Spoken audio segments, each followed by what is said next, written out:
trying to assess now the impact on citizens in the city of New York of what happened today.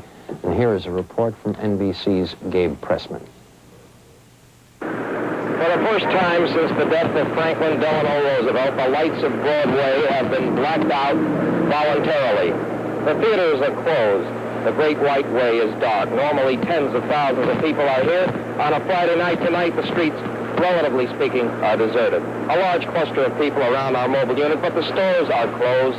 The signs are dark, and here in Times Square, the bustling, exciting atmosphere of a normal weekend night is missing. In the faces of the people and talking to them, you hear again and again the words incredible.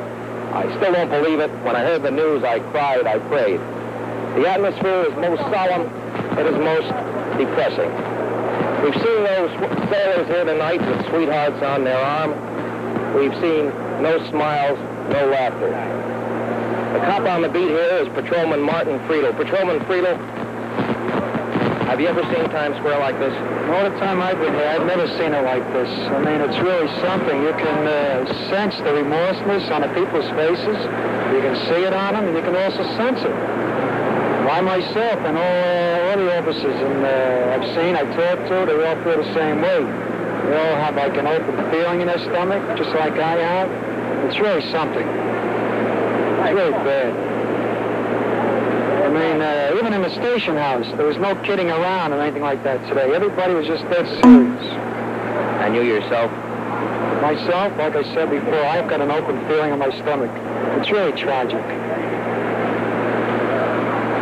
Very few people here compared to a normal Friday night. Oh, this is by no means a normal Friday night. Not by any means, not close to it. All your theaters are shut down, all the movies. The people are around, but Broadway is not Broadway tonight.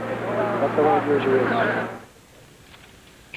The body of President Kennedy was transported from Andrews Air Force Base to the hospital in Bethesda by a Navy ambulance.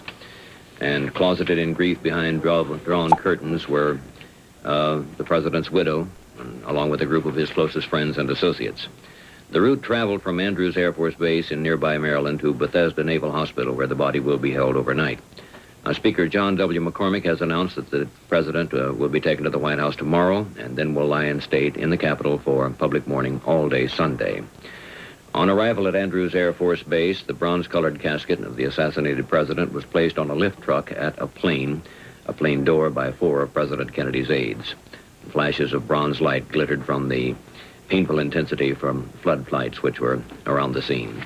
Then a final salute, an Air Force honor guard snapped to rigid attention, and 6 sailors moved in to carry the coffin to the ambulance. There was a hush as the casket was brought to the lift truck by Lawrence F. O'Brien, Special Assistant for Legislative Affairs, Kenneth O'Donnell, Mr. Kennedy's Appointment Secretary, Dave Powers, the White House Receptionist, and longtime presidential friend, and Brigadier General Godfrey McHugh, the President's Air Force aide. Mrs. Kennedy appeared strained from the grief. She was escorted by Attorney General Robert Kennedy and her husband's naval aide, Captain Tazewell Shepard. Joining the mourners in the ambulance was Mrs. Evelyn Lincoln, President Kennedy's secretary over the years. Waiting aboard the aircraft itself were President Johnson and the First Lady, Mrs. Lady Bird Johnson. They later took a helicopter and flew to the White House, where the president has just completed a meeting with leaders of the administration and asked them to give him all support. Bill?